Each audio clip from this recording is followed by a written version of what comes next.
الذين اسودت وجوههم أكفرتم بعد إيمانكم فذوقوا العذاب بما كنتم تكفرون وأما الذين ابيضت وجوههم ففي رحمة الله هم فيها خالدون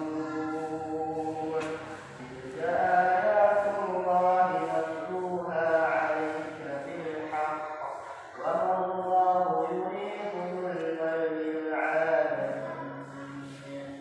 ولله ما في السماوات وما في الأرض وإلى الله ترجع الأمور كنتم خير أمة أخرجت للناس تأمرون بالمعروف وتنهون عن المنكر وتؤمنون بالله ولو آمن أهل الكتاب لكان خيرا لهم منهم المؤمنون وأكثرهم الفاسقون لن يضروكم إلا أذى وإن يقاتلوكم يولوكم الأدبار ثم لا ينصرون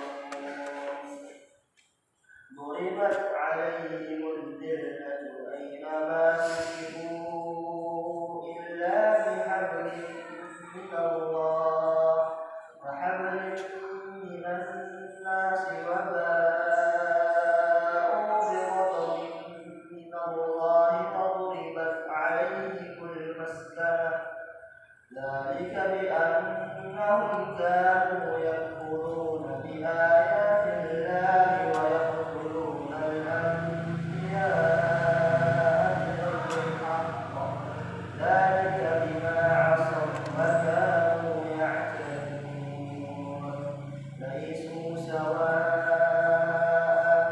من أهل الكتاب أمة قائمة يتلون آيات الله آناء الليل وهم يسجدون يؤمنون بالله واليوم الآخر ويأمرون بالمعروف وينهون عن المنكر ويسارعون بالخيرات وأولئك من الصالحين وما يفعلوا من خير فلن يكفرون والله عليم بالمتقين إن الذين كفروا لن تغني عنهم أموالهم ولا أولادهم من الله شيئا وأولئك أصحاب النار هم فيها خالدون مثل ما ينفقون في هذه الحياة الدنيا كمثل ريح فيها سر أصابت حرث قوم ظلموا أنفسهم كمثل ريح فيها سر أصابت حرث قوم ظلموا أنفسهم فأهلكت وما ظلمهم الله ولكن أنفسهم يظلمون يا أيها الذين آمنوا لا تتخذوا بطانة من دونكم لا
وأنتم أذلة فاتقوا الله لعلكم تشكرون تقول للمؤمنين ألن يكفيكم أن يمدكم ربكم ب3,000 من الملائكة منزلين بلى إن تصبروا وتتقوا ويأتوكم من فورهم هذا يمددكم ربكم ب5,000 من الملائكة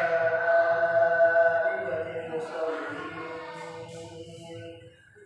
وما جعله الله إلا بشرى ولتطمئن قلوبكم به وما النصر إلا من عند الله العزيز الحكيم يقطع طرفا من الذين كفروا أن يقبضهم فينقلبوا خائبين ليس لك من الأمر شيء أو يتوب عليهم أو يعذبهم فإنهم ظالمون ولله ما في السماوات وما في الأرض يغفر لمن يشاء ويعذب من يشاء والله غفور رحيم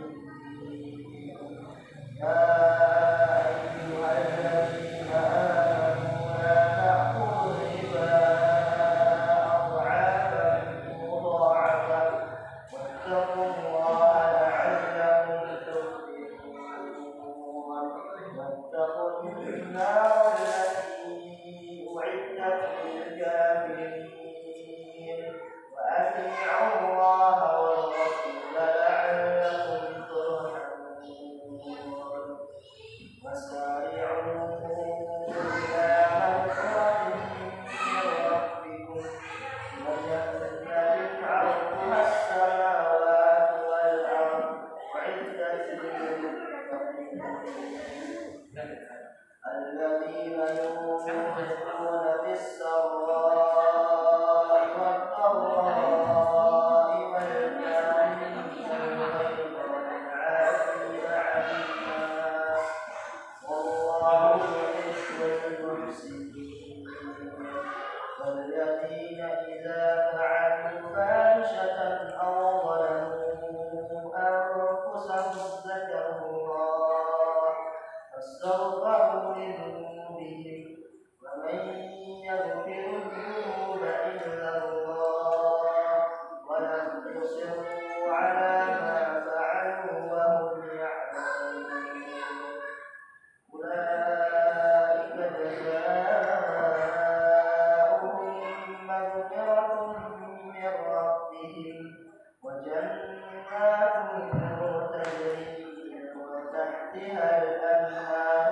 خالدين فيها ونعم أجر العاملين وخلت من قبلكم سنن فسيروا في الأرض فانظروا كيف كان عاقبة المكذبين هذا بيان للناس وهدى وموعظة للمتقين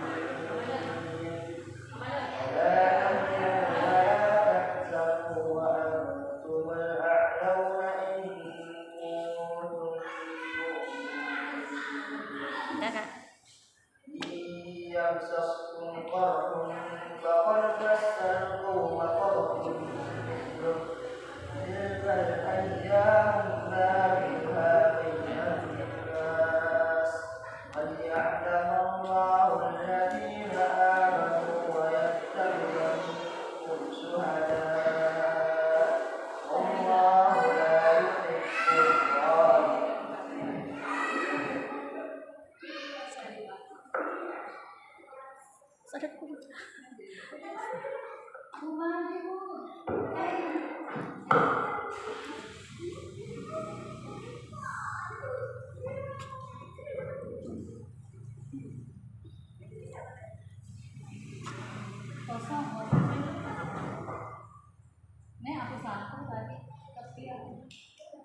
Bismillahirrahmanirrahim. Assalamualaikum warahmatullahi wabarakatuh. Innal hamdalillah nahmaduhu wa nasta'inuhu wa nastaghfiruh wa na'udzu billahi min shururi anfusina wa min sayyiati a'malina. May yahdihillahu fala mudilla lahu wa may yudlil fala hadiya lahu. Asyhadu an la ilaha illallah wahdahu la syarika lahu wa asyhadu anna Muhammadan abduhu wa rasuluhu la nabiyya wa la rasula ba'dahu. Amma ba'du. Segala puji bagi Allah Subhanahu wa taala yang mana Allah telah memberikan kesehatan, kesempatan serta nikmat kepada kita semua sehingga kita dapat berkumpul bersama-sama di majelis yang mulia ini di Masjid Al-Karim. Lalu salawat salam tetap tercurah limpahkan kepada junjungan kita Nabi Muhammad sallallahu alaihi wasallam yang mana kita tunggu-tunggu syafaatnya di hari akhir nanti. Jamaah majelis taklim al-karimah yang dirahmati Allah Subhanahu wa taala. Insyaallah pada hari ini kita akan bersama-sama mendengarkan penjelasan hadis dari kitab Bulughul Maram, yang mana Bulughul Maram ini adalah salah satu kitab yang disusun oleh Al-Hafidz Ibnu Hajar Al-Asqalani, yang mana beliau itu adalah kelahiran di Mesir, dilahirkan pada abad ke-7. Lalu beliau salah satu ulama mazhab Imam Syafi'i. Lalu bagaimana tentang penjelasannya? Insya Allah kita akan dengarkan secara bersama penjelasan beliau Ustaz Imran guru kita yang akan menjelaskan hadis-hadisnya nanti. Kepada beliau Ustaz Imran waktu dan tempat kami berikan.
Posisinya lurus biar kelihatan tulisannya.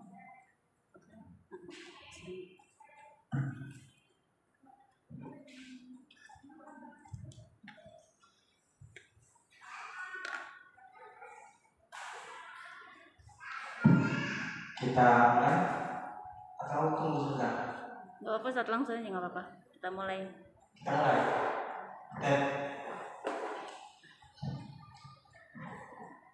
Bismillahirrahmanirrahim.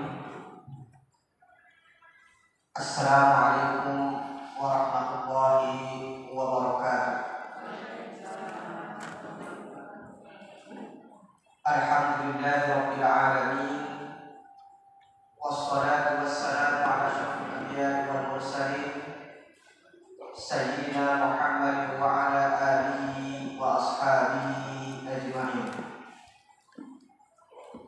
Allahumma la sahla illa ma ja'altahu sahla wa anta taj'alul hazna idza syi'ta sahla wal 'aqibatu lil muttaqin wa la 'udwana illa 'alal zalimin. Amma ba'd. Qala Allah ta'ala fi kitabihil karim, yarfa'illahu alladhina amanu minkum walladzina utul ilma darajat. Wa qala alaihi salatu wassalam, man salaka tariqan yaltamisu fihi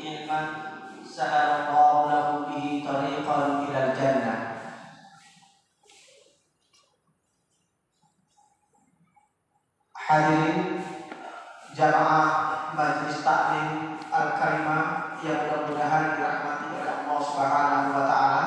Amin ya rabbal alamin. Sembari kita menunggu kehadiran teman-teman kita jamaah yang lainnya, mungkin kita akan sedikit memurojaah, mengulang. Sebelum kita memulai kegiatan kita semuanya bersama-sama mengucapkan puji syukur alhamdulillah atas segala limpahan rahmat kasih sayang dari Allah Subhanahu wa taala, sehingga Allah Subhanahu wa taala mengizinkan kita dan kita termasuk golongan orang-orang yang diinginkan kebaikan itu ada pada diri kita. Allah Subhanahu wa taala sebagaimana apa yang disampaikan oleh Rasulullah sallallahu alaihi wasallam, "Man yuridillahu bihi khairan yufaqihu fid din." Barang siapa yang Allah inginkan kebaikan itu ada pada dirinya, maka Allah berikan pemahaman terhadap ilmu agama. Allah berikan kecenderungan dirinya untuk menghadiri majelis ilmu. Kata Rasulullah, "Man salaka tariqan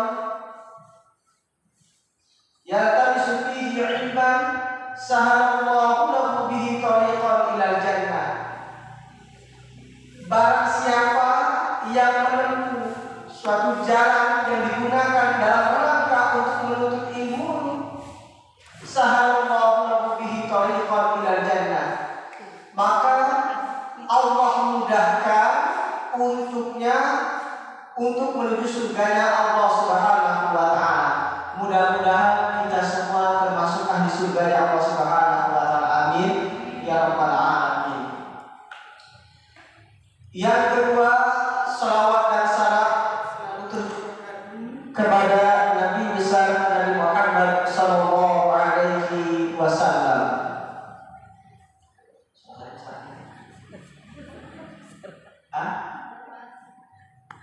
Ratusan. Iya. Sekarang masih cukup. Dan teman-teman semuanya, jamaah Majelis Taklim Al-Karimah yang mudah-mudahan dirahmati oleh Allah Subhanahu wa taala.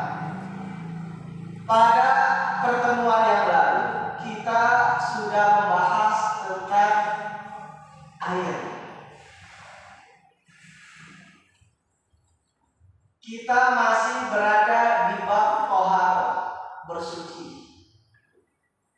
Seperti yang saya sampaikan tadi, sebelum kita memulai, kita sedikit murojaah, mengulang lagi apa yang telah disampaikan pada pertemuan yang lalu. Para ulama ketika mereka menyusun kitab fikih dan kitab hadis, mereka senantiasa selalu memulai dengan bab tohar. Buku fikih apapun, hadis apapun yang berkenaan hadis-hadis hukum, mereka selalu memulai kitab-kitab mereka dengan bab tohar. Kenapa demikian?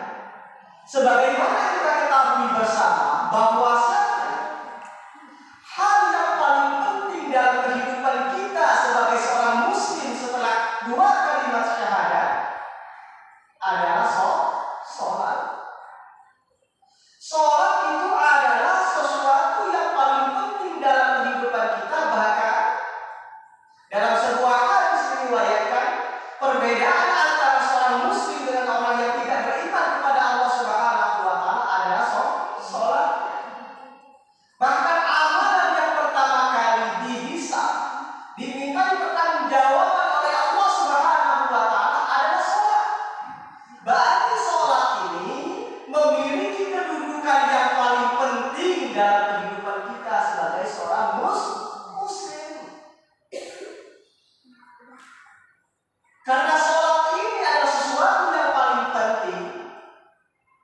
Maka yang harus kita pahami adalah apa saja syarat-syarat yang harus kita penuhi sehingga sholat kita diterima oleh Allah Subhanahu wa Ta'ala.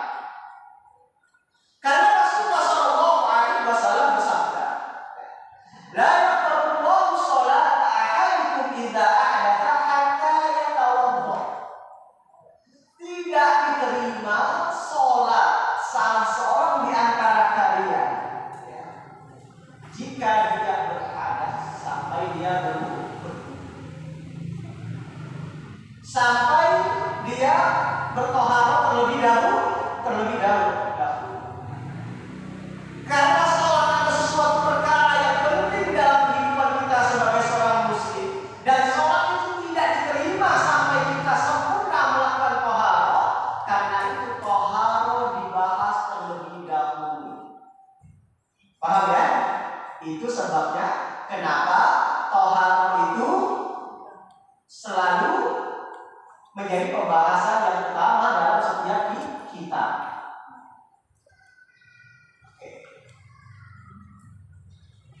Sekarang pertanyaannya adalah apa itu toharoh? Apa itu toharoh?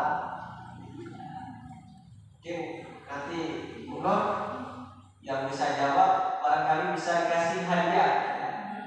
Insya Allah hadiahnya naik haji bagi yang mampu ya. Iya, cocok. Iya. Kalau sepeda kan Sepeda udah punya. sebutkan nama-nama ikan dan jamaah majelis taklim al-karimah yang mudah-mudahan dirahmati oleh Allah Subhanahu wa Ta'ala. Pertanyaan selanjutnya adalah apa itu toharoh? Setelah kita membahas kenapa para ulama menempatkan pembahasan toharoh di permukaan kitab-kitab mereka, pertanyaan selanjutnya yang harus kita jawab adalah apa itu toharoh? Apa itu toharoh? Masih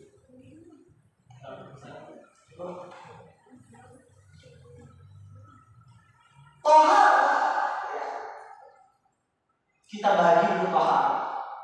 Toharoh dibagi kepada dua macam toharoh. Yang pertama adalah toharoh maknawiyah. Toharoh maknawiyah. Toharoh maknawiyah ini kita dalam bahasa ini kita dikenal suci secara hati. Secara qalbu, hati kita ini suci. Suci dari apa? Suci dari sifat-sifat syirik kepada Allah Subhanahu wa Ta'ala. Tidak ada sedikit pun kepercayaan kita, tidak ada sedikit pun keraguan kita, kecuali keraguan kita itu mutlak hanya kepada Allah Subhanahu wa Ta'ala. Kita mengimani apa yang telah ditetapkan oleh Allah Subhanahu wa Ta'ala dan ridho atas segala apa yang telah ditetapkan oleh Allah Subhanahu wa Ta'ala. Hati kita juga bersih dari sifat-sifat tercela, sombong, dengki, dan sifat-sifat yang tercela lainnya. Nah, kalau hati kita bersih dari ini semua, itu berarti kita suci secara qalbiyah, secara hati kita suci. Dan ini pembahasannya yang sering dibahas oleh para ulama ahli akidah atau tasawuf. Nah, toharoh yang kedua adalah toharoh hissiyah, toharoh secara jasad. Toharoh secara jasad. Toharoh di sini adalah raf'ul hadath wa izalatun najas. Sucinya diri kita dari yang namanya hadas. Pertanyaannya apa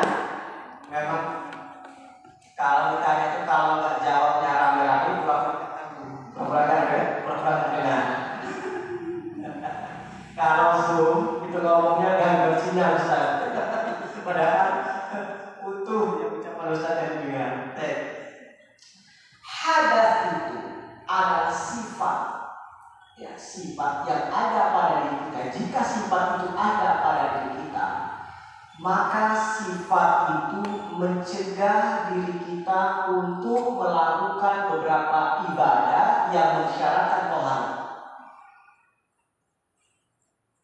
Paham ya?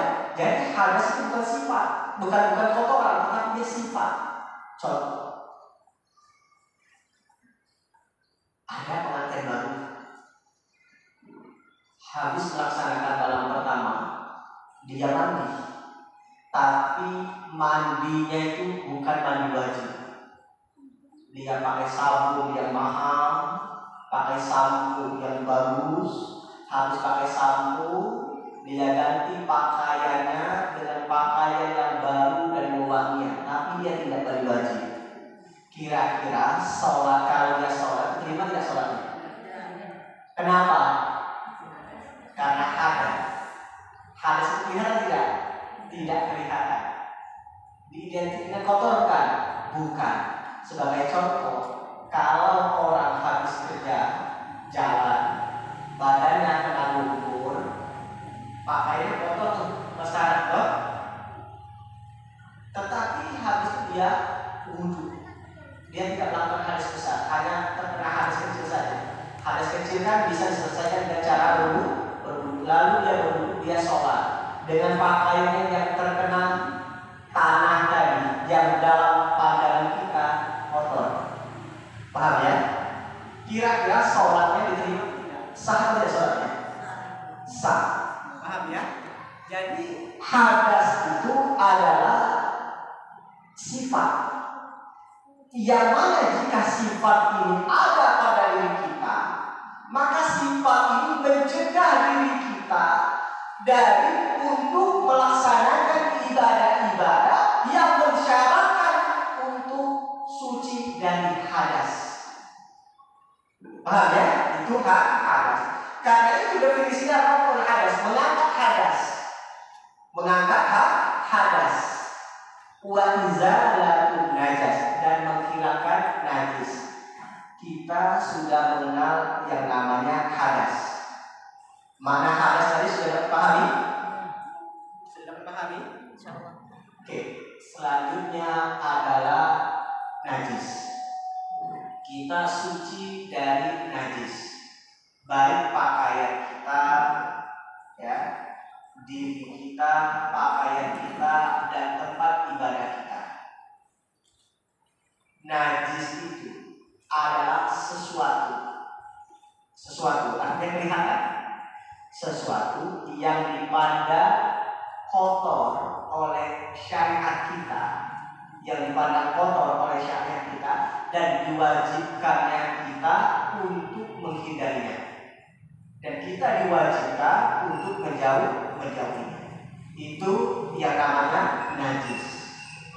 Nah, pertanyaannya adalah bagaimana cara kita bersuci dari hadas dan najis? Ada yang tahu bagaimana cara kita bersuci dari najis? Macam-macam. Ada 3 jenis najis. Ada yang 3 jenis najis itu. Dan cara menghilangkannya bermacam-macam juga. Oke. Pertanyaannya sebutkan satu macam saja. Bagaimana cara menghilangkannya? Kalau yang muhafafah itu cukup dengan cipratan air aja. Oh, kalau yang muhafafah itu cukup dengan cipratan air saja. Oke. Ada lagi? Oke. Dengan tangan. Oke, benar ya, dengan tangan. Oke. Najis itu sesuatu yang dipandang kotor oleh syariat kita, oleh agama kita, dan kita diwajibkan untuk bersih, untuk menjauhinya. Nah, karena najis ini bukan seperti hadas yang bersifat sifat. Najis ini sesuatu yang kelihatan. Ketika sesuatu itu hilang atau bersih dari diri kita, maka kita dianggap sudah bersih dari najis. Perbedaannya di mana? Kalau hadas, ketika kita ingin bersuci dari hadas, kita disyaratkan untuk berniat terlebih dahulu. Kita disyaratkan untuk berniat terlebih dahulu. Niatnya apa? Kita berniat untuk menghilangkan hadas. Seperti orang mandi tadi, seperti yang kita contohkan di awal tadi, dia mandi, badannya bersih, pakai sampo, pakai sabun, pakai obat. Tapi karena tidak dibarengi dengan niat, maka amalannya tidak dianggap sah, tidak dianggap menghilangkan hadas. Kenapa? Karena tidak dibarengi dengan niat. Tapi kalau najis, begitu najis itu hilang dari diri kita, maka kita sudah dianggap suci. Baik disertai dengan niat ataupun tidak. Karena membersihkan najis tidak perlu disyaratkan niat. Contoh, ada terkena najis di baju kita. Musim hujan kan sekarang kan, musim hujan ini kan tidur ya.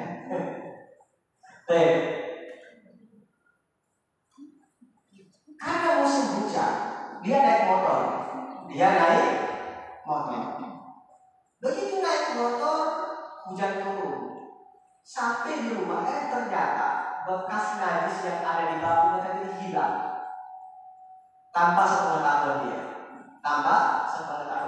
Apakah ini sudah dianggap suci? Halo? Dianggap suci. Karena najis, menghilangkan najis tidak perlu disertai niat.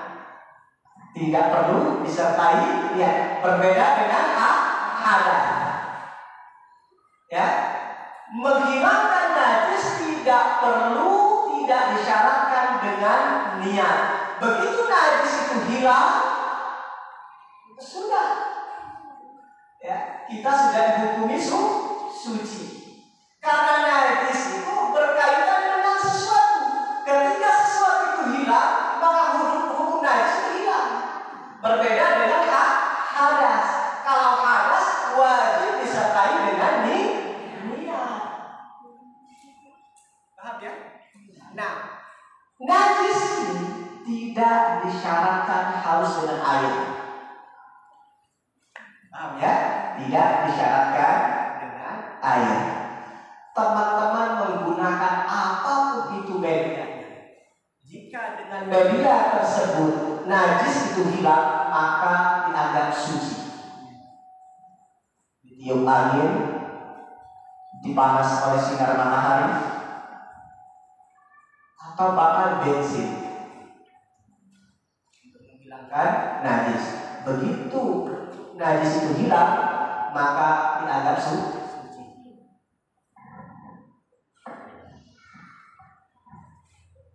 Saya ini bermasalah.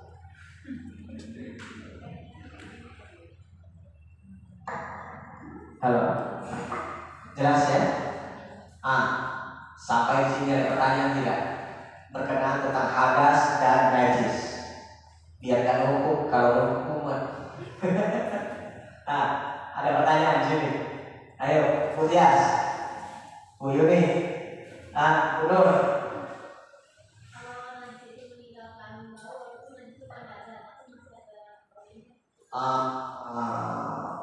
Masya Allah, ini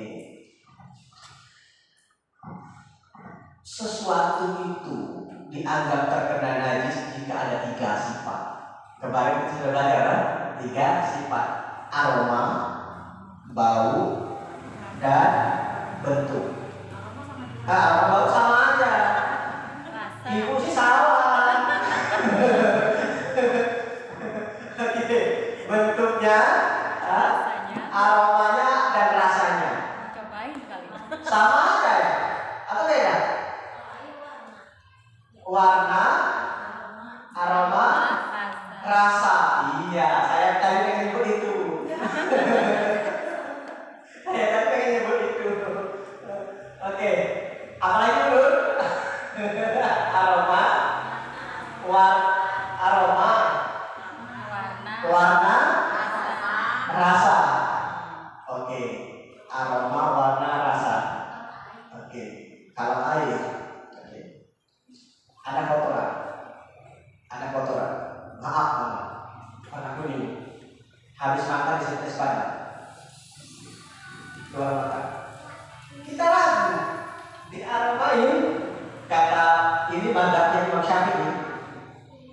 Dilihat bentuknya ragu, ini najis atau bukan.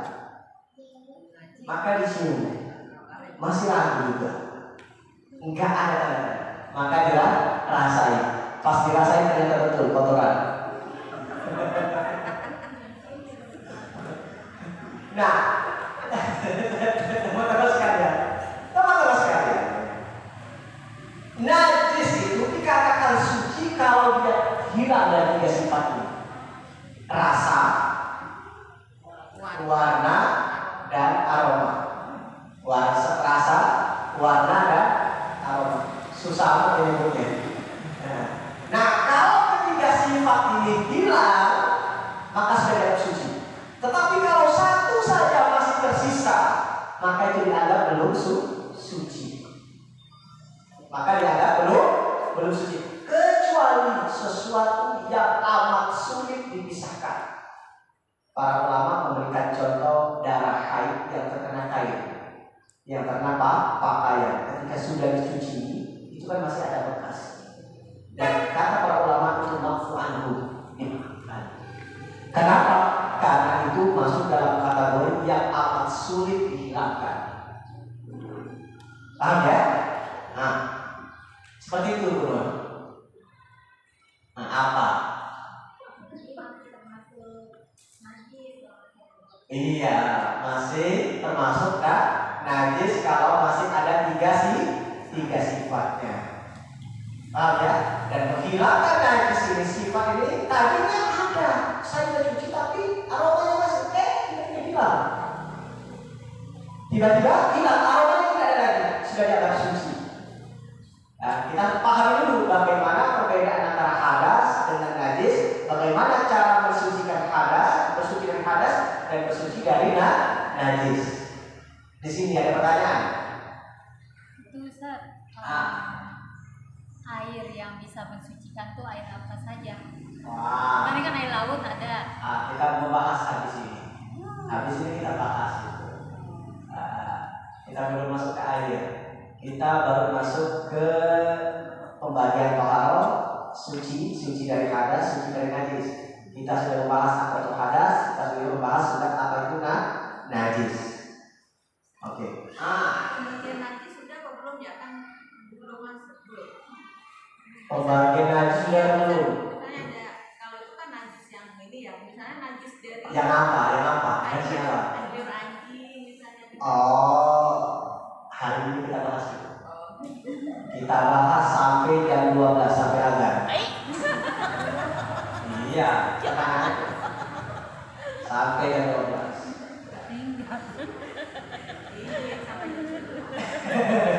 Wah, kata ibu kalau sampai jam 12 luntur udah. Bukan Ustaz, pengennya belonjol. Ya, udah cukup selesai ya. Definisi apa itu hadas, apa itu najis itu. Ada pertanyaan? Cukup ya. Selanjutnya kita kemarin sudah membahas tentang air.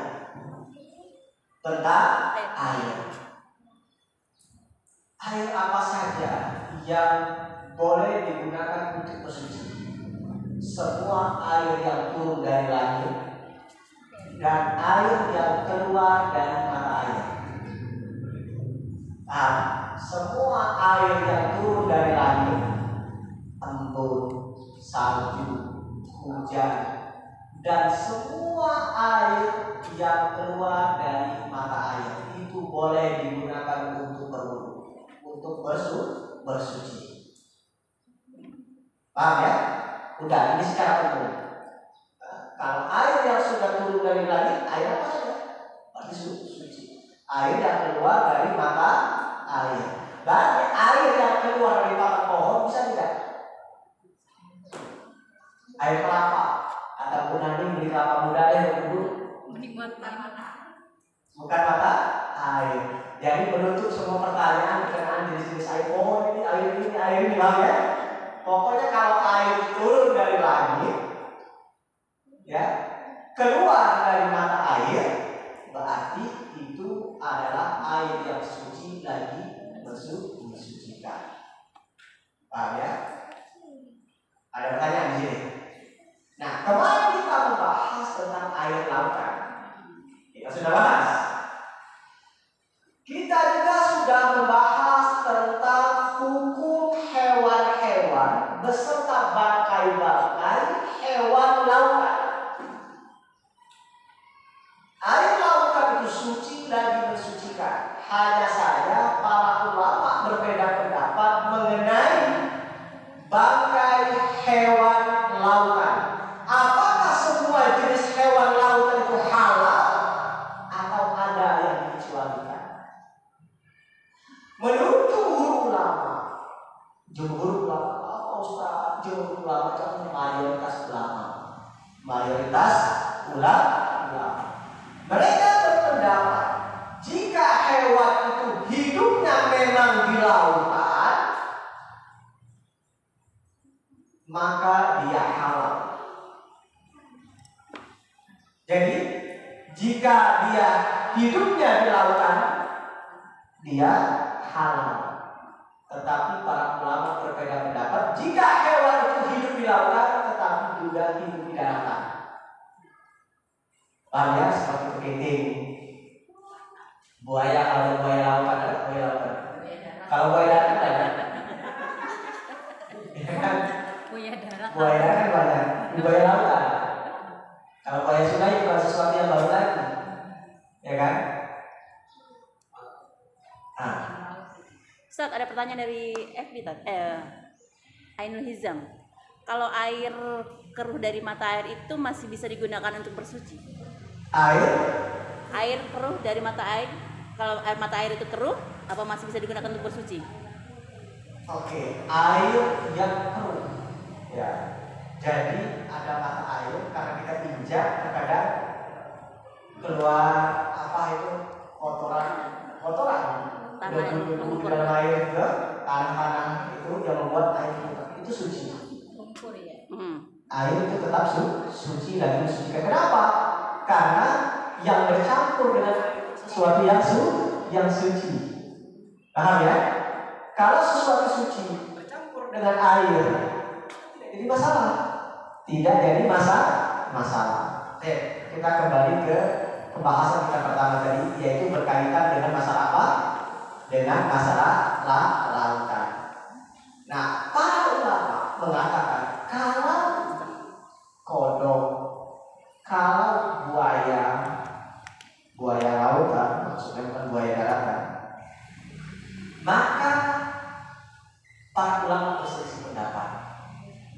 Pendapat yang pertama mengatakan bahwa apa saja yang hidupnya di lautan, bukan sungai, lautan, maka dia halal. Kenapa? Karena keumuman dari hadis yang disampaikan oleh Rasulullah SAW, Rasul tidak mengecualikan mutlak semua hewan yang hidupnya di lautan halal, meskipun bangkainya. Tetapi para ulama berbeda pendapat. Ketika hewan itu memangsa, buaya kan memangsa, punya taring, dan kita tidak jarang. Tapi pertanyaannya, ada tidak buaya lautan? Rawa ada juga. Nggak ada. Dia anjing laut. Ada anjing laut, tapi namanya saja, bukan anjing darat di lautan. Kan? Namanya anjing dia menyerupai saja. Beda bentuknya juga ya. Iya, bentuknya juga beda. Hanya namanya saja. Nah, Imam Malik punya pendapat yang termasuk pendapat yang punya pengecualian. Kalau hewan dinamakan anjing, maka Imam Malik haram. Kalau dinamakan babi, maka dia haram. Maka dia haram. Didekati kepala, putus-putus. Oke. Jadi Imam Malik mengatakan ketika ditanya apa hukum anjing lautan, ditanya apa hukum anjing. Kalau anjing mau di lautan mau di darat, ya anjing haram. Kalau babi mau di darat mau di lautan, ya babi tetap haram. Itu pendapat Imam Malik. Kalau Imam Syafi'i, alasannya Imam Syafi'i kepiting karena kepiting itu tidak murni hidup di lautan, ada kalanya di darat itu. Itu seperti itu, teman-teman sekalian. Itu mengenai lautan. Oke. Selanjutnya hadis yang kedua, hadis yang ketiga itu berkaitan dengan air. Yang pertama diriwayatkan oleh Sa'id Al-Khudri yang mengatakan air itu suci, tidak ada yang menajiskannya. Jadi air kalau dari hadis ini mutlak suci, tidak ada yang menajiskannya. Pokoknya terkena kotoran atau tidak tetap suci. Kalau hadis ini. Lalu ada hadis yang kedua, air itu suci, tidak ada yang dapat menajiskannya kecuali berubah rasa, warna, dan aroma. Tapi hadis ini tidak menyebutkan apa yang menyebabkan perubahan warna, rasa, dan aroma. Saya jadi takut untuk disebut air ini, ya. Salah lagi. Ya. Nah, ini tidak sebutkan. Maka datang lagi hadis yang ketiga, air itu suci, tidak ada yang menajiskannya kecuali berubah rasa, warna, dan aroma.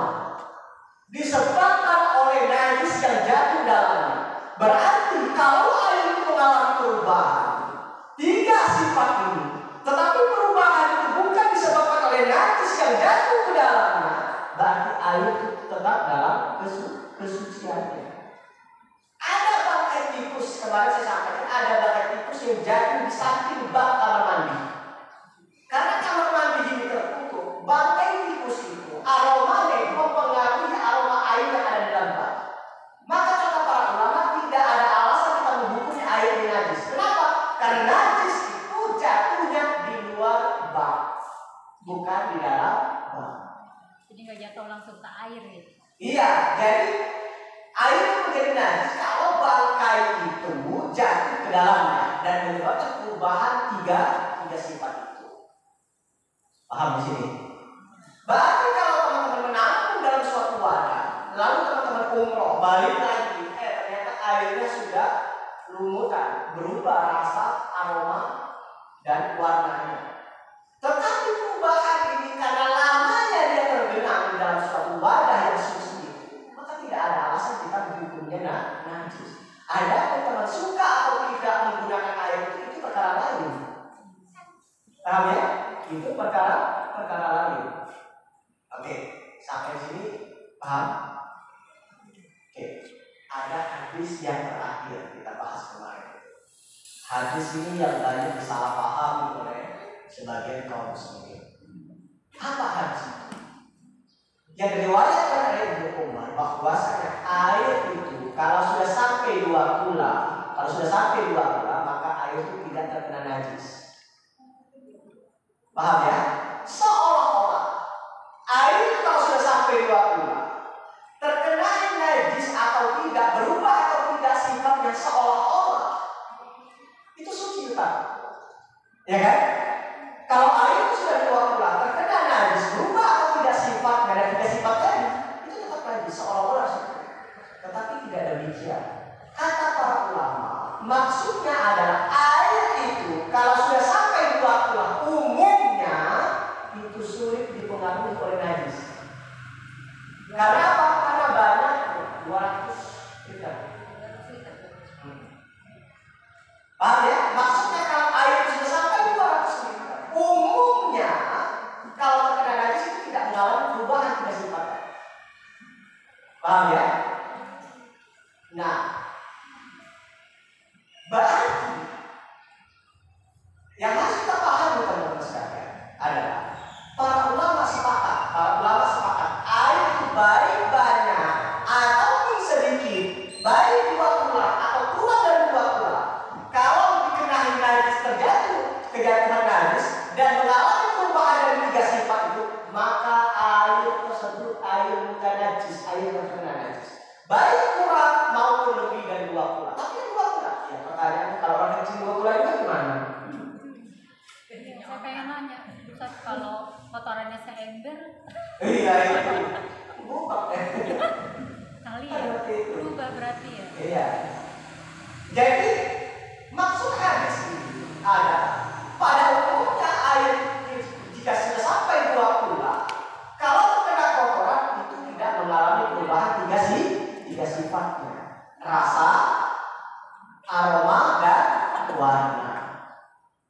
Paham ya?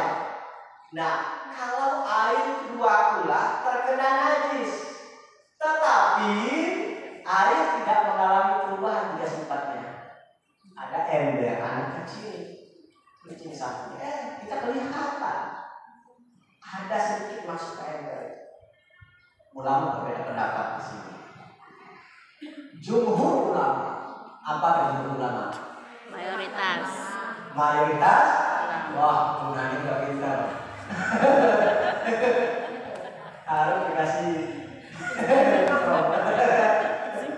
Iya. Teman-teman sekalian. Kalau air itu kurang dari 2 kula terkena najis, para ulama berbeda pendapat. Pendapat pertama diwakili oleh jumhur ulama, mayoritas ulama. Pendapat kedua diwakili oleh Imam Malik. Kata jumhur ulama, jika air itu kurang dari 2 kula dan terkena najis, kita lihat terkena najis, atau ada orang yang menginformasikan kepada kita bahwa air tersebut dijadikan najis, walaupun tidak mengalami perubahan rasa, warna, dan aroma, maka dia najis. Ini pendapat jumhur ulama. Kata Imam Malik, air najis atau tidak itu bukan soal terkena najis atau tidak, bukan soal ukuran, bukan soal takaran banyak atau sedikitnya. Kata Imam Malik, maupun dia kurang dari 2 kula, kalau dia terkena najis dan tidak mengalami perubahan dari 3 sifat itu, maka dia tetap dalam kesuciannya. Itu menurut Imam Malik. Sudah sampai sini kita mulai bahas. Ada pertanyaan di sini. Ayo, Bu Nur, ada pertanyaan Bu Nur? Bu Nani, ya. Ustaz, kalau airnya misalkan air sungai, kan sungai umumnya tuh boleh ya, suci ya.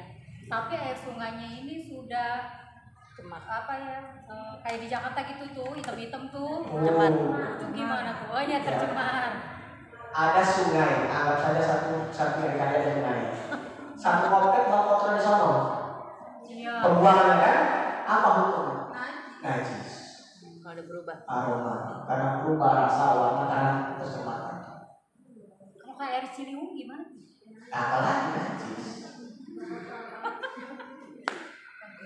Maupun banyak ataupun sedikit, air itu kalau dia mengalami perubahan disebabkan dengan najis, dia najis. Paham ya? Ustaz, berarti patokannya kita jumhur ulama ya? Ya. Mau jumhur ulama, insyaallah Islam, mayoritas ulama. Karena mayoritas ulama masa itu semua sih, ya kan? Oke. Ada lagi? Berarti kalau mau wudhu di sungai milih-milih juga ya Ustaz ya? Iya. Tapi kalau air yang mengalir deras bisa susah. Kalau di sini mungkin susahnya. Iya, kalau susahnya bukan. Bukan. Air pump. Iya. Oke. Alasan ada pertanyaan, alasan?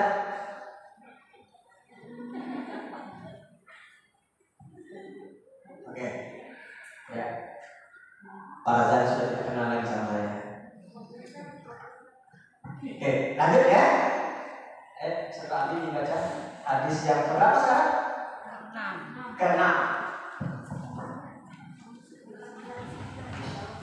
Bismillah. Wa an Abi Hurairah radhiyallahu anhu qala Rasulullah sallallahu alaihi wasallam la ya'tasilu ahadukum fil ma'i da'imi wa huwa junub. Akhrajahu Muslim. Selanjutnya. Langsung saja 3 hadis itu. Walil Bukhari la yaqulanna ahadukum fil ma'i da'imi alladhi la yajri thumma yahtasimu bihi. Wal Muslimin minhu. Wal Abi Dawud wa la yahtasimu fihi minal janabati. Yang artinya dari Abu Hurairah radhiyallahu anhu, dia berkata Rasulullah sallallahu alaihi wasallam bersabda,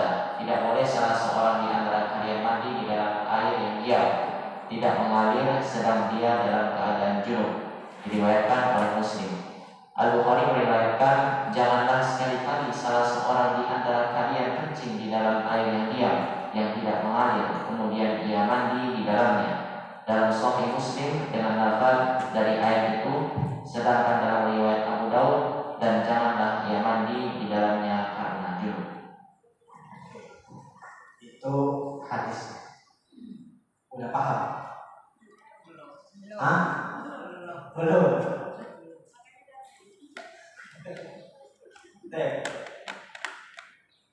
Ini ada 3 hadis tapi jadi satu ya. Hadis yang pertama, la yatasilu ahadukum bil ma'ida'i wa huwa junub. Tidak boleh, janganlah salah seorang dari kalian itu mandi di air yang tergenang. Air yang tergenang ini dijelaskan oleh hadis Bukhari, yaitu air yang tidak mengalir. Air yang tergenang itu adalah air yang tidak mengalir. Nah, perhatikan redaksinya. Janganlah, itu larangan atau bukan? Larangan. Tergantung nanti larangan itu bermakna haram atau dilakukan atau makruh saja. Paham ya? Nanti para ulama berbeda pendapat di situ. Janganlah salah seorang dari kalian itu mandi di air yang tergenang sedangkan dia dalam keadaan junub. Oke. Teman-teman sekalian, ini bentuk kesempurnaan dari agama Islam. Di sini Islam sangat memperhatikan kesehatan. Islam sangat memperhatikan kesehatan. Kenapa? Karena pada umumnya air yang tergenang itu banyak penyakitnya. Air yang tergenang ini bukan air dalam kamar mandi kalian. Air yang tergenang di sini, kalau kalian pergi ke hutan ada air yang tergenang tuh. Paham ya? Itu maksudnya. Air kolam renang. Bukan air kolam renang. Paham ya? Air yang tergenang itu maksudnya di situ. Nah, kalau ada air yang tergenang, janganlah kalian mandi ke dalamnya. Maksudnya nyemplung. Kenapa? Karena pada umumnya air yang tergenang itu banyak penyakitnya. Atau kalaupun air itu bersih, walaupun air itu bersih tidak ada penyakitnya, jangan sampai kalian yang membuat penyakit ada dalam air itu. Paham ya? Kalau air itu bersih, jangan sampai kita yang mengotorinya. Karena kita dalam keadaan junub. Barangkali ada aroma-aroma yang kurang baik. Kalau kita mandi masuk dalam air, akan menyebabkan air itu aromanya menjadi tidak sedap. Barangkali suatu saat ada orang datang ingin minum di situ, atau sekedar untuk memberikan minum hewan ternak mereka. Paham ya? Nah, para ulama berbeda pendapat di sini. Karena larangannya adalah larangan mandi bagi orang yang junub. Berarti kalau orang itu tidak junub, boleh kan? Paham ya? Kalau logika seperti itu, kan yang dilarang cuma junub saja. Karena dikhawatirkan aroma-aroma atau hal-hal yang menyebabkan penyakit itu muncul dari dirinya. Kalau dia tidak junub, boleh kata ulama. Ini jawaban pertama. Dijawab lagi oleh ulama pertama. Junub itu adalah kondisi yang mana seolah-olah, bukan seolah, mengharuskan orang untuk mandi. Jadi mandi dari junub itu memang suatu keharusan.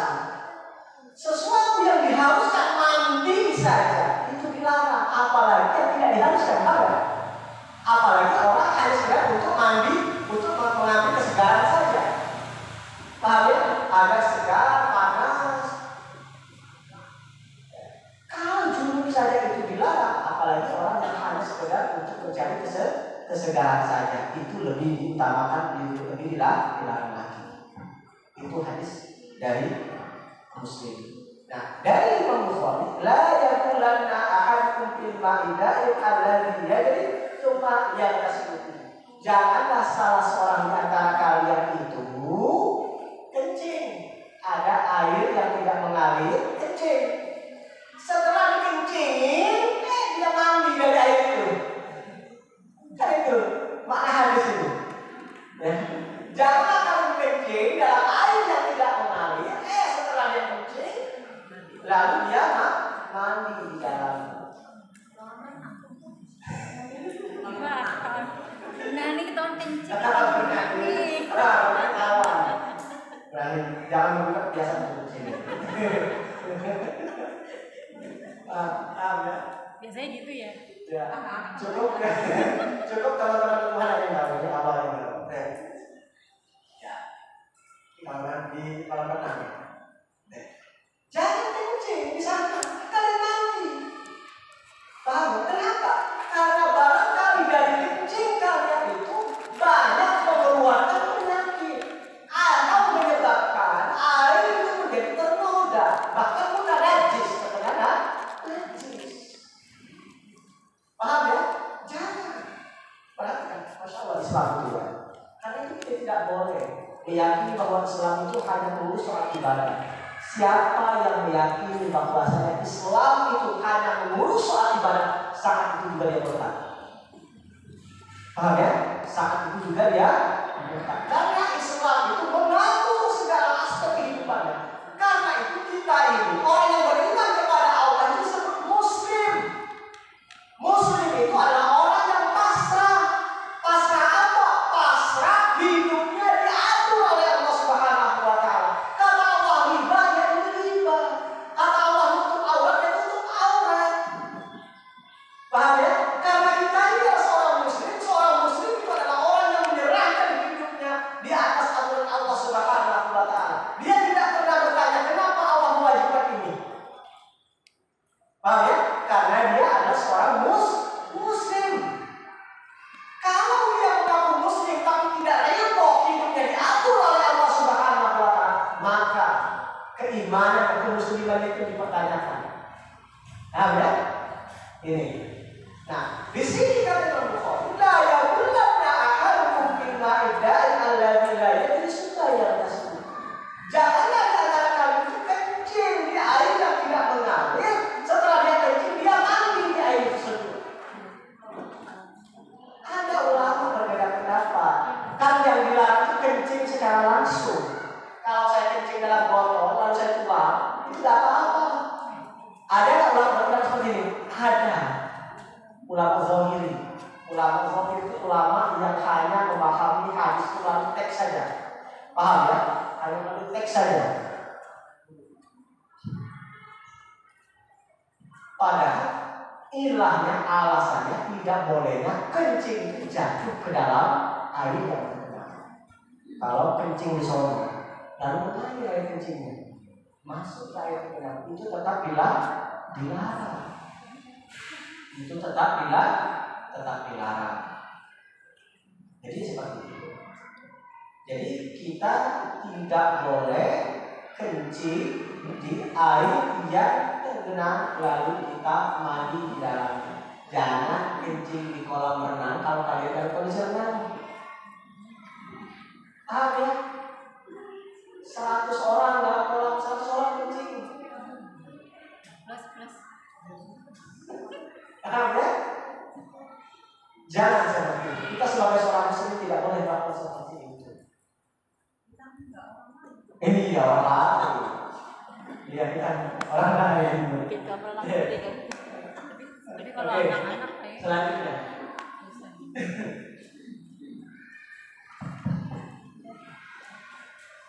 وعن رجل صاحب النبي صلى الله عليه وسلم قال نهى رسول الله صلى الله عليه وسلم أن تغتسل المرأة بفضل الرجل أو الرجل بفضل المرأة زاد مسدد وليغترفا جميعا أخرجه أبو داود والنسائي An-Nasa'i wa isnaduhu sahihun. Artinya dari seseorang yang telah menjadi sahabat Nabi Sallallahu Alaihi Wasallam, dia berkata, Rasulullah Sallallahu Alaihi Wasallam melarang wanita untuk mandi dengan air bekas mandi laki-laki. Begitu pula laki-laki mandi dengan air bekas mandi wanita. Dan Musaddad menambahkan hendaknya keduanya mencium secara bersamaan. Diriwayatkan oleh Abu Daud serta An-Nasa'i dan sanadnya sahih. Nah, sebelum kita bahas hadis ini, ada pertanyaan dari hadis ini. Ayo.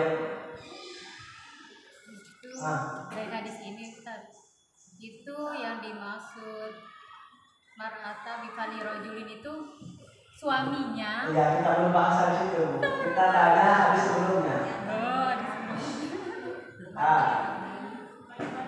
Ada pertanyaan? Tidak ada. Bu Rizdia, ada pertanyaan? Enggak ada. Ayo. Lanjut. Ayo kita bahas. Di sini dari salah seorang sahabat Rasul, tidak disebutkan namanya. Biasanya disebutkan sekarang dari salah seorang sahabat Rasul.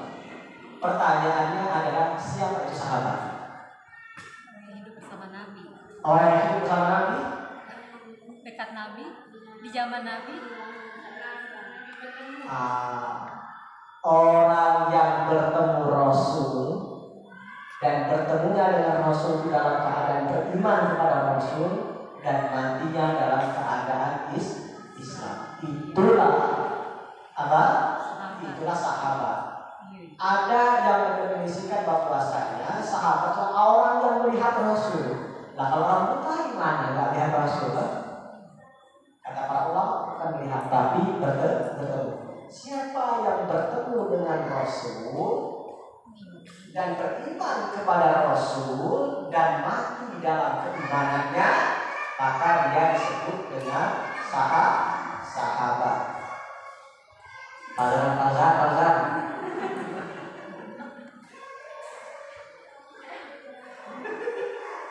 Masya Allah, Pazan. Jangan marah, Zan. Kita lanjut. Di sini Rasulullah SAW melarang seorang perempuan itu mandi bekas laki-laki atau laki-laki mandi bekas perempuan. Hendaknya kata Rasul mereka mencium secara bersama. Mandi di sini mandi yang bagaimana? Ada tempat mandi, perempuan masuk dalam tempat mandi itu. Ada sisa? Pertanyaan fatwa itu apa? Sisa itu apa? Bahasa kita ini miskin. Kita tidak bisa mewakili semua bahasa Indonesia. Bahasa Arab. Fatwa itu kalau air di satu botol. Kalau berkurangnya cuma setengah, itu bukan disebut fatwa. Yang disebut fatwa itu kalau sisanya sangat sedikit. Seperempat. Kurang dari setengah, itu baru disebut fatwa. Sisa. Paham ya? Nah, kalau air dalam bak mandi itu fatwa, sisanya amat sedikit. Laki-laki jangan mandi bekas perempuan, perempuan juga jangan mandi bekas laki-laki. Hendaknya mereka mencium secara bersamaan. Paham? Mandi bareng, romantis kan? Romantis. Suami istri ya. Iya. Paham ya? Oke. Tapi ini sebenarnya belum lengkap. Ada 2 hadis setelahnya. Baca lagi 2 hadis. Wa 'an Ibnu Abbas radhiyallahu anhuma anna Nabiy sallallahu alaihi wasallam kana yaghtasilu bi fadli Maimunah radhiyallahu anha, akhrajahu Muslim. Dari Ibnu Abbas radhiyallahu anhuma bahwa Nabi sallallahu alaihi wasallam pernah mandi dengan air bekasnya Maimunah radhiyallahu anha, diriwayatkan oleh Muslim. Wali ashabi sunani irtasala ba'du azwajin Nabi sallallahu alaihi wasallam fi jafnatin faja'a liyagtasila minha faqala inni kuntu junuban faqala innal ma'a la yudnibu wa sahhahahu at-Tirmidzi wa Ibnu Khuzaimah. Menurut riwayat para penyusun kitab Sunan, sebagian istri-istri Nabi Shallallahu Alaihi Wasallam mandi dalam sebuah bejana air. Lalu Nabi Shallallahu Alaihi Wasallam datang untuk mandi di tempat itu. Kemudian salah satu istrinya berkata kepadanya, "Sesungguhnya aku junub." Nabi Shallallahu Alaihi Wasallam bersabda, "Sesungguhnya air itu tidak menjadi junub." Disahihkan oleh At-Tirmidzi dan Ibnu Khuzaimah. Ini pertentangan dari hadis sebelumnya kan, dan itu biasa teman-teman. Itu biasa. Ketika Rasul larang, setelah larangan itu Rasul lakukan. Berarti larangan itu dihapus. Paham ya? Oke. Dari Ibnu Abbas, bahwasanya Rasulullah SAW itu mandi bekas Maimunah. Maimunah itu siapa? Salah seorang istrinya.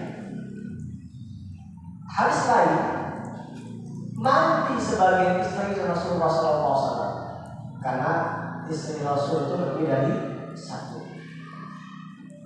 Fi jannah, jannah itu bejana, wadah. Faja'a lalu Rasul datang. Lihat tasira min datang, Rasul datang untuk mandi di tempat yang tadinya digunakan oleh para istrinya mandi. Maka salah seorang istrinya berkata, "Ini kuntu junuban." Rasul, kamu pengen mandi bekas itu. Tadinya saya gunakan mandi, saya gunakan air, tadinya saya gunakan untuk mandi junub. Untuk mandi junub. Apa kata Rasulullah? Innal ma'a la yajnub.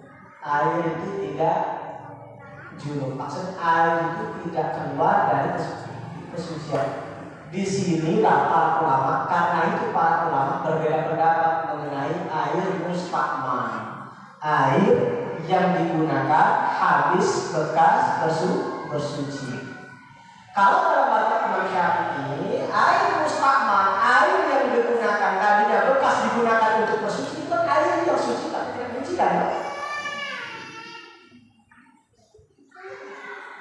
Nah, di sini sebagai bukti, Rasul menggunakan air yang tadinya digunakan oleh istrinya untuk mandi junub. Ini sesuai dengan hadis yang disampaikan oleh Abi Sa'id Al-Khudri, hadis yang nomor 2. Sesungguhnya air itu sesungguhnya air itu tidak ada yang dapat menajiskannya. Jadi air, kalau ada air bekas orang itu mandi junub dan ada bekas air itu, boleh kita gunakan untuk mandi. Boleh kita gunakan untuk bersuci. Dalilnya mana? Dalilnya hadis Rasul itu. Ketika dia datang untuk mandi, yang mana air itu baru selesai digunakan oleh istrinya untuk mandi junub. Kata Rasulullah, innal ma'a la yajnub. Sesungguhnya air itu tidak junub, air itu tidak dapat dinajiskan, tidak keluar dari kesuciannya. Hanya karena digunakan untuk mandi junub. Paham di sini? Ada pertanyaan di sini? Patokannya tetap tidak mengubah bau rasa. Iya. Ya, kalau berubah bau, orang berendam, ternyata yang kata benarnya dia kecil. Dia berubah, berarti dia najis. Iya. Jadi kalau air itu ada aroma, berubah aroma karena aroma sabun itu suci atau najis? Pernah nggak kalian mandi tapi bekas sabun masih sisa? Pernah kan? Berarti air tetap suci. Jadi ini perubahan itu jika perubahan oleh najis. Kalau itu yakin aroma najis, tahu. Jadi mengenai itu yang berubah air itu, misalnya air sirup gitu. Air? Sirup. Air ditaruhin sirup gitu. Kasih. Berarti Ibu kalau mandi pakai sirup dulu. enggak, maksudnya berarti itu airnya nggak boleh juga pakai mandi ya?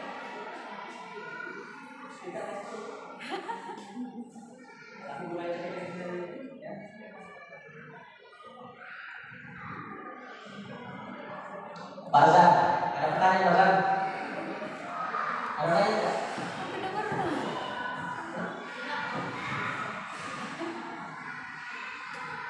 Itu Ustaz yang berubah warna jadi balik lagi ya. Kayak misalnya air yang dipakai yang udah bercampur dengan sirup gitu atau air yang udah bercampur dengan kopi, berarti nggak boleh dipakai untuk wudhu dan untuk mandi. Ada sisa. Oh, baik. Ya. Pertanyaannya air terkena sirup, kopi, kuah soto, ya, dan kuah pindang, sop goreng, sop macam-macam. Boleh tidak digunakan untuk wudhu? Kalau air itu berubah nama disebabkan sesuatu selain air yang menjadi dominan, maka air tidak bisa digunakan. Paham? Jika sesuatu yang mencampurinya itu sudah menjadi dominan, berubah, air mutlak berubah, ini sudah jadi air kopi.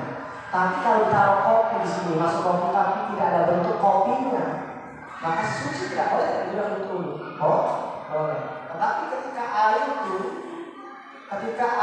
itu kopi, sudah menjadi kopi yang sudah jadi dominan dan tidak bisa kita pisahkan, maka itu sudah jadi kopi yang tidak bisa digunakan untuk wudhu. Seperti itu. Apalagi pas itu. Kalau pas itu kumur-kumur 3 kali, yang keluar 1 kali kan? Tambahin ayam. Tambahin ayam. Ada lagi?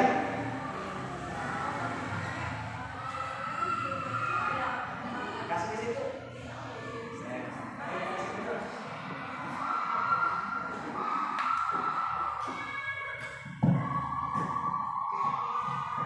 Pak Ustadz mau tanya, saya kan di kamar mandi rumah itu ada bak yang kecil gitu ya. Terus kadang-kadang saya suka mikir gini, kalau ngambil wudhu embernya nggak usah digeser, kan ngambil wudhu bersih gitu kan. Jadi di bawahnya tetap saya taruh ember itu, terus saya ambil wudhu, kan kadang air tuh jatuh ke ember, itu boleh nggak sih sebenarnya? Baik. Ini dalam mazhab Syafi'i, teman-teman. Mazhab yang paling tepat itu adalah mazhab Syafi'i. Mazhab yang paling tepat itu mazhab Syafi'i. Mazhab yang lain menyebutkan tidak batal, dia batal. Yang lain mengatakan air yang digunakan habis wudhu itu boleh, tapi mazhabnya tidak boleh. Baik. Saya jawab. Air itu ada yang membagi menjadi 3 bagian, ada yang hanya bagi 2 bagian. Air suci, lain dengan suci. Air suci tetapi tidak mensucikan, air bukan air yang terkena najis. Yang sering kali dibahas dari pertanyaan saudari tadi itu air mustakmal. Air mustakmal itu adalah air yang habis digunakan untuk bersuci. Gini, kalau saya mandi biasa, siang saya pulang dari ma'had mabda, saya ingin mengambil kesejukan saja, panas. Saya mandi biasa saja, itu bukan disebut air mustakmal. Paham? Bukan disebut air mustakmal. Tapi saya lebih atau saya melakukan hal yang sama seperti saudara lakukan, yaitu wudhu. Karena saya meyakini air wudhu ini masih bersih, masih bisa digunakan, saya taruh wadah di bawahnya untuk menampung air yang saya gunakan untuk wudhu. Kalau mandi wajib, udah kelar, itu pasti mustakmal. Tapi kalau wudhu itu ada 2. Wudhu itu ada 2. Teman-teman berhadas kecil saat ini. Nanti zuhur, teman-teman kan wudhu. Karena kalau tidak wudhu tidak boleh sholat. Berarti wudhu teman itu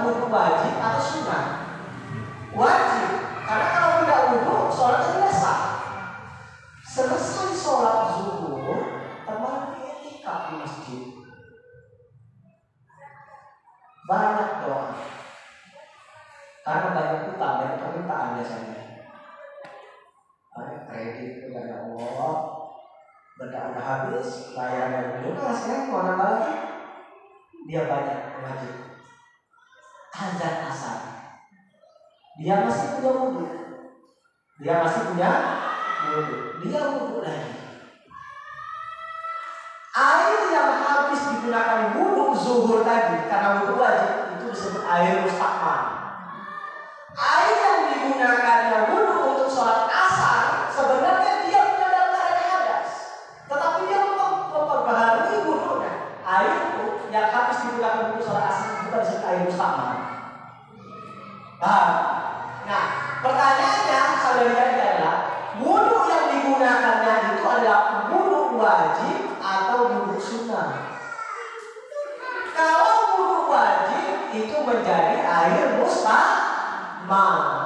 Dalam mazhab Imam Syafi'i itu air yang suci tetapi tidak dapat menyucikan. Kenapa? Karena dia masuk dalam kategori air mustakmal. Tetapi menurut jumhur ulama mengatakan bahwa air itu masih bisa digunakan untuk bersuci. Kenapa? Pada suatu hari para sahabat itu melihat Rasulullah SAW wudu. Jaketnya kan lebay, itu diperas, itu bisa ada air dan itu digunakan untuk bersuci tangan. Kata para ulama itu menjadi bukti bahwasanya air mustakmal itu masih bisa digunakan untuk bersuci. Jadi masih bisa digunakan untuk bersuci. Ya, air tadi bisa digunakan. Tapi kalau saudari menganut mazhab Imam Syafi'i, air itu tidak dapat bersuci, tidak dapat digunakan untuk bersuci lagi. Ya, tapi tergantung kira-kira wudu wajib atau wudu sunnah. Paham ya perbedaan antara wudu wajib dan sunnah?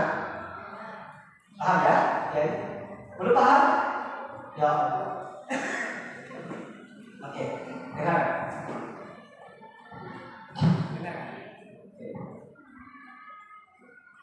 Wudu itu wudu ada dua. Wudu sunnah, wudu wajib.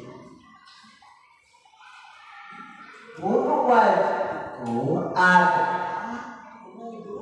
yang digunakan untuk mengangkat hadas, untuk menghilangkan hadas. Itu wudu wajib. Paham ya? Jadi zuhur. Tapi dalam keadaan hadas itu kan benar diwajibkan berwudu terlebih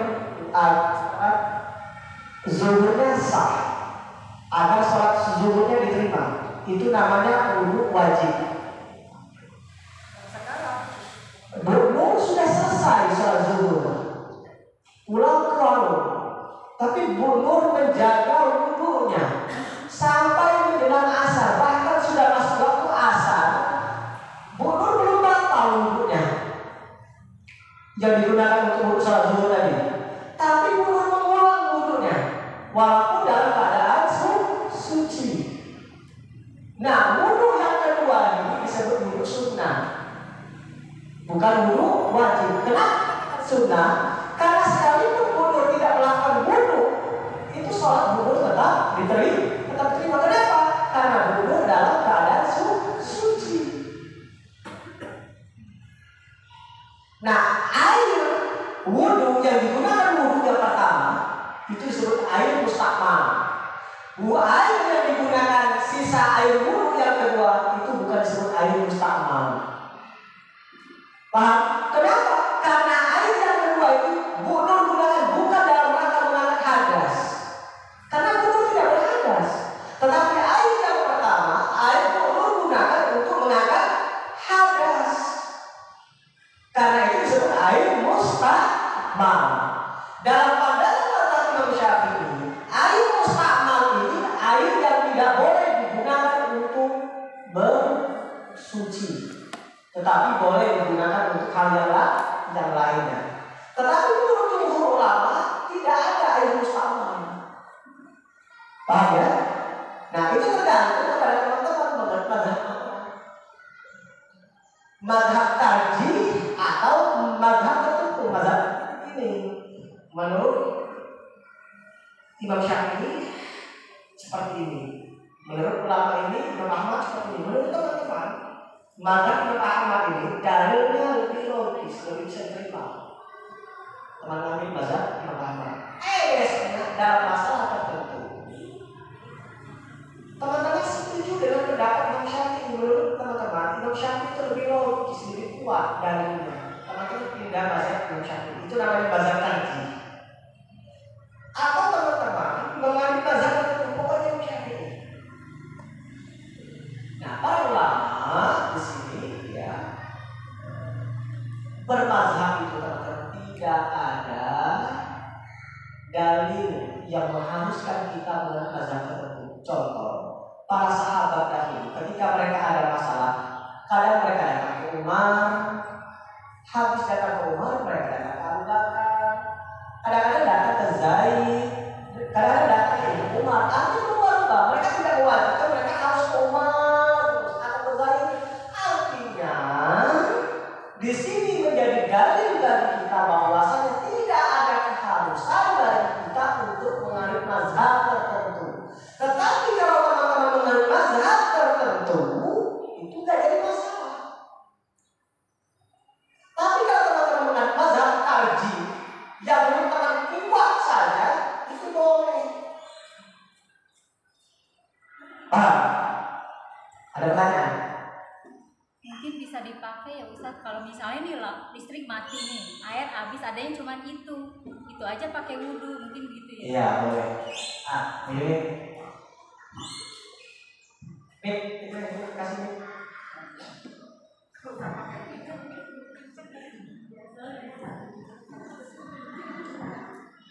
Ustadz, jadi dalam kehidupan sehari-hari ini kita boleh nih memakai berbagai macam mazhab. Misalnya dalam sholat kita pakai Syafi'i. Nah, dalam wudhu kita pakai yang lain gitu. Iya. Dan gini, ada yang dibaca satu paket, ada yang tidak. Ada yang terpakai atau tidak. Wudhu dengan sholat sepaket tidak? Ya, sepaket. Sepaket kan?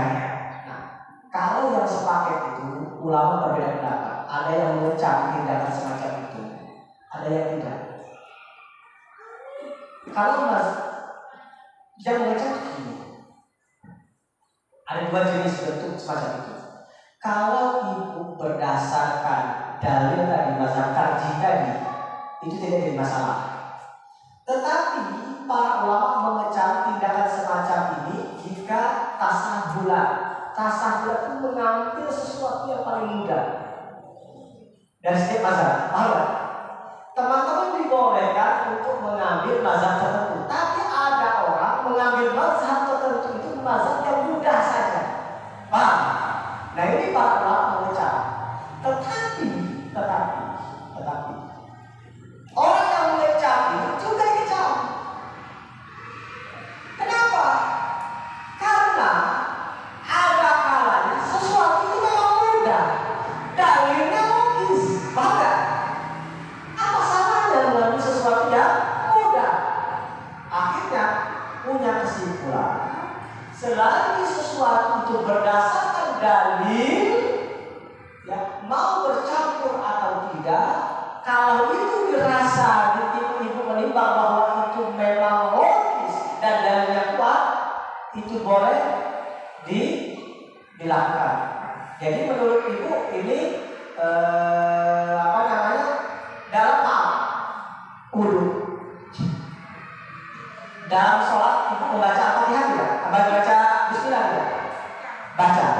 Ibu dalam artian menganut mazhab Imam Syafi'i, mewajibkan baca Bismillah. Selanjutnya adalah kalau ibu menyentuh suami ibu, wudhu ulang atau tidak? Tidak. Berarti ibu menganut mazhab Hambali. Ada ulama yang menolak ini karena ini namanya tamtib, menggabungkan antar mazhab dalam satu amalan.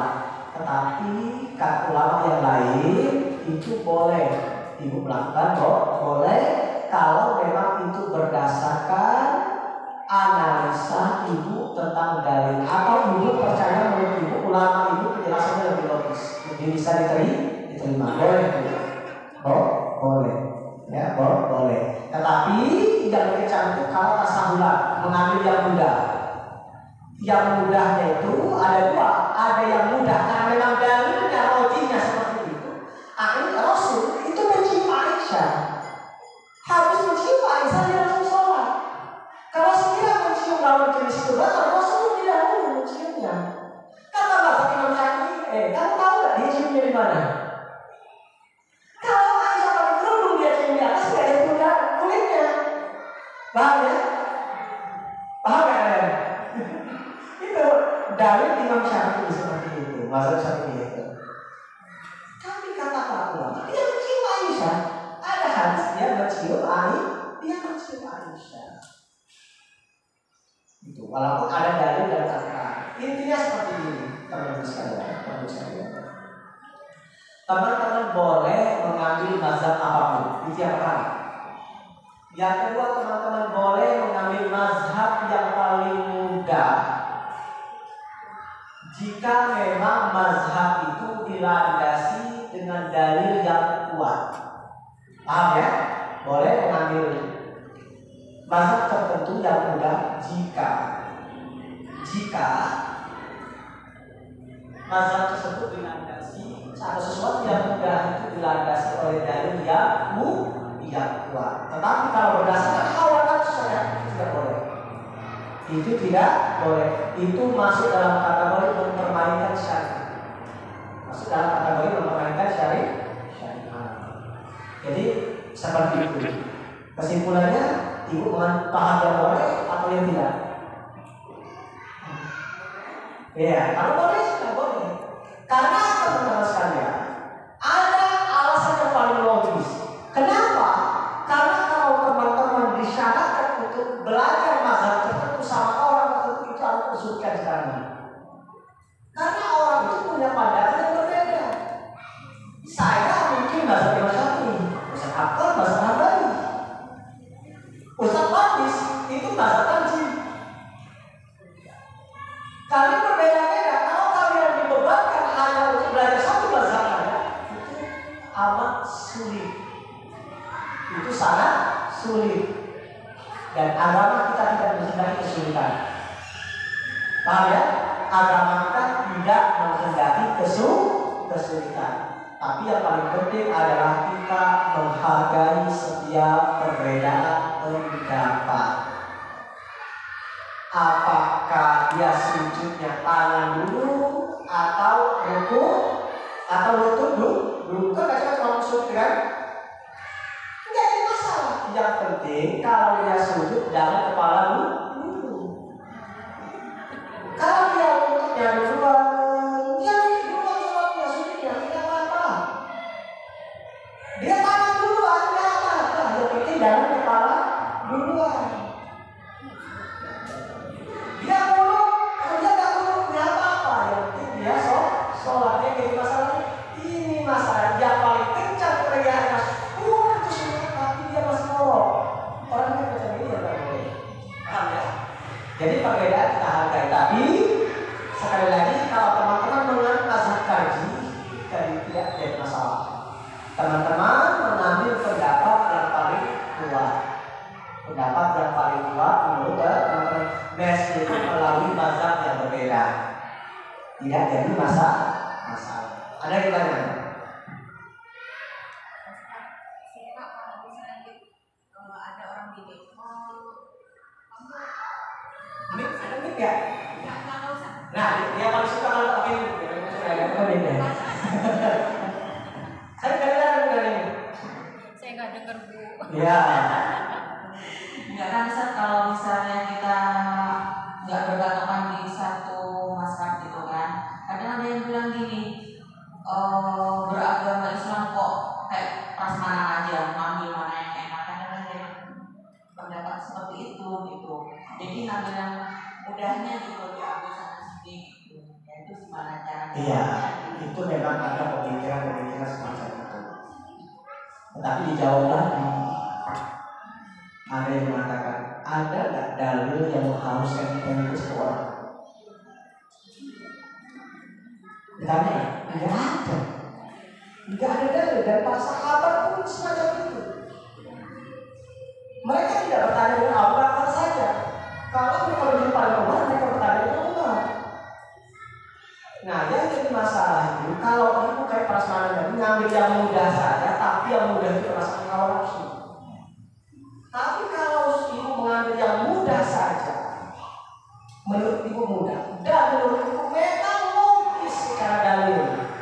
Alat contoh.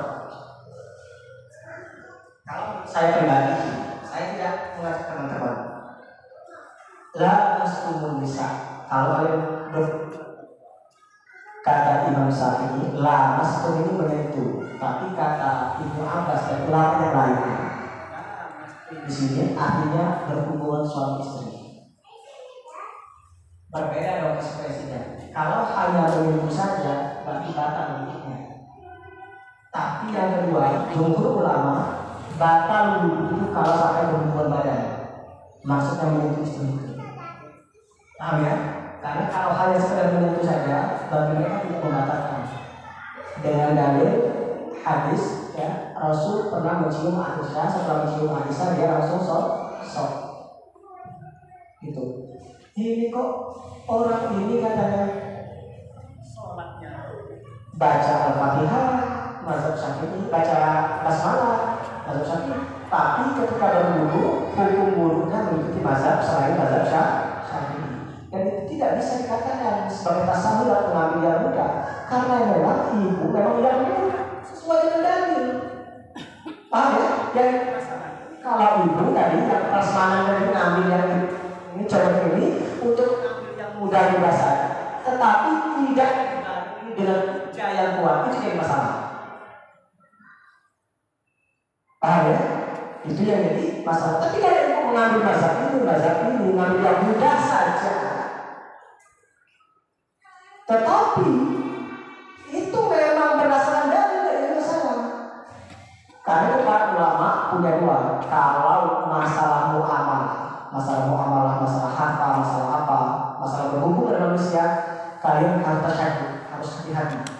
Tapi kalau masalah ibadah, tasawuf tidak masalah. Kalau memang ada dalilnya, kalau memang ada dan tasawuf itu mengambil sesuatu yang mudah.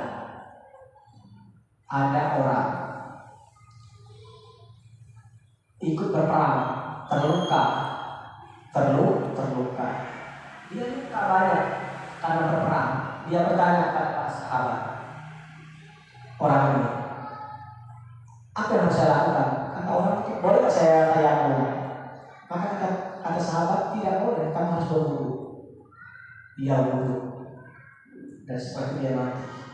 Disampaikan kepada Rasul mengecam sahabat tersebut. Agama ini tidak dilahirkan untuk itu. Paham ya? Kalau tidak boleh dibunuh, kalau sakit, dia tidak yakin. Makan babi itu haram.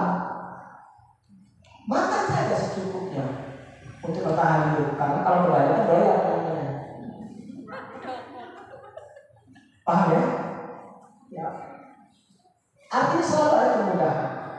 Karena memang agama ini dibangun di atas kemudahan untuk urusan ibadah. Tapi muamalah jangan coba-coba. Untuk urusan ibadah kita boleh mengambil sesuatu yang paling mudah dengan syarat kemudahan itu berdasarkan dalil yang kuat. Paham? Untuk hadis ini cukup sekali. Hadis akan haji karena akan ditanya.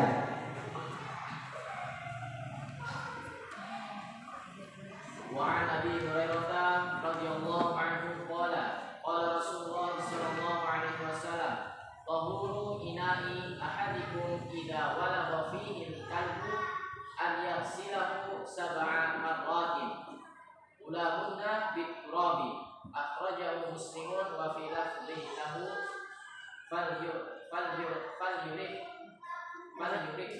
وللترمذي